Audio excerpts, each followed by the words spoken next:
So today I'm here registering to vote for the first time in 10 years since the passing of Amendment 4.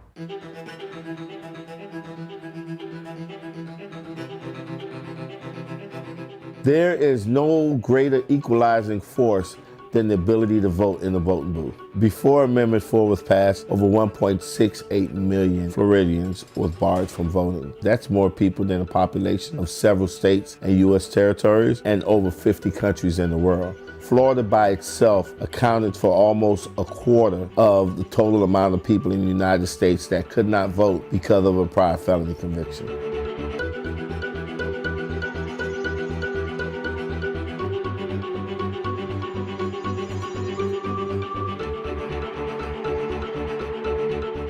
My journey going from someone who was homeless and struggling with addiction to becoming the executive director of Florida Rights Restoration Coalition, I think has been primarily led by a desire to make a difference in my community. Nothing speaks more to citizenship than being able to vote. I lost that right because of a felony conviction. I was basically relegated to a second-class citizenship status. Things like driving with a suspended license, disturbing turtle nesting eggs, burning a tire in public, and my favorite, releasing helium-filled balloons in the air. Acts like that can cause you to get a felony conviction, which will result in you losing the right to vote for life. That was prior to Amendment 4. People often forget that Florida is a part of the Deep South. Florida has always had a complicated history when it comes to voting rights. Our disenfranchisement policies were rooted in Jim Crow laws and were inherently discriminatory. For 150 years, people with felony convictions were precluded from the ability to fully participate in democracy. And it grew from the initial intended target of African Americans to one in which it impacted every community in the state of Florida. I think Amendment 4 passing signals that Florida is getting behind the basic premise that when a debt's paid, it's paid. Allowing people to have a voice in their community again allows folks the opportunity to reintegrate in a better, healthier way. And all the evidence shows that when people are able to reintegrate into their community, they're much less likely to reoffend or commit crimes, which is a win-win for everybody.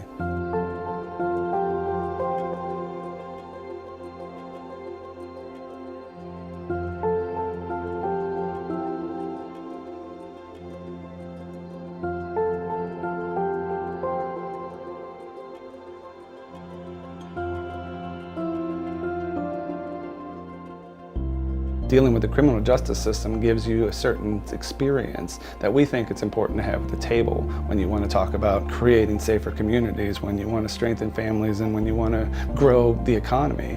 We have a real opportunity here for healing and growth in our communities. You ever thought this day would come? It's still like surreal. Yeah. If I'm registering people to vote, it's not just about getting them to sign on a sheet of paper.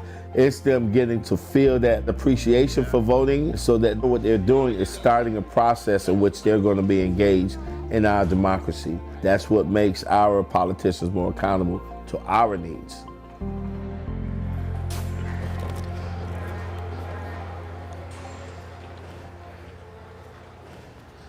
So today I'm here registering to vote for the first time in 10 years since the passing of Amendment 4.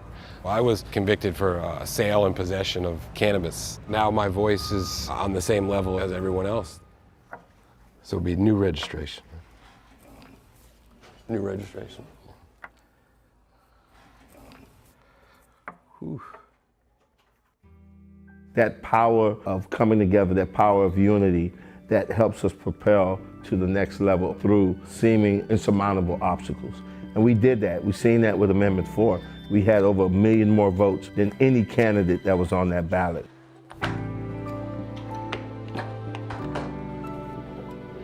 Long time coming.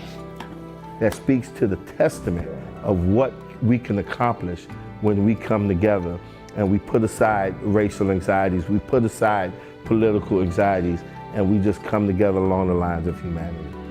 Glad you guys could be here. One of the things that we're working on together right now is continuing to tear down barriers that people who are returning citizens face. Simply getting employment, housing, access to education. These are the kind of things that are real to us. Those of us who have felony convictions know that it's really hard to navigate that. Whew.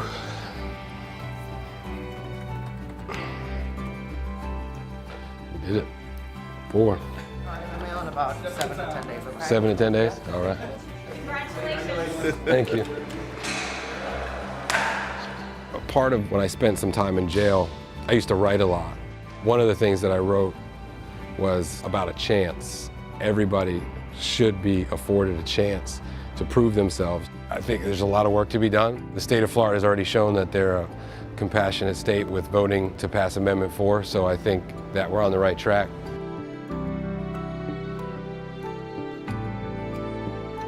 I am motivated to do this type of work really by the stories and the drive of people like Desmond. That's the type of transformative leadership that you really need to be a change maker in this world and to create a better society. We've heard a chain is only as strong as the weakest link. And if we are to become a great community, if we are to become a great country, then we must empower those that's weakest among us. If nothing else, my story shows that we can never discard those that are considered weak, because who would ever think that me as a drug addict and a homeless person would be in the position that I am? Someone thought enough of me to believe that it was worth investing in me. It was worth giving me a chance. When we do that, that's when we become a greater nation. That's when we can really realize our wildest dreams about what we aspire our country to be.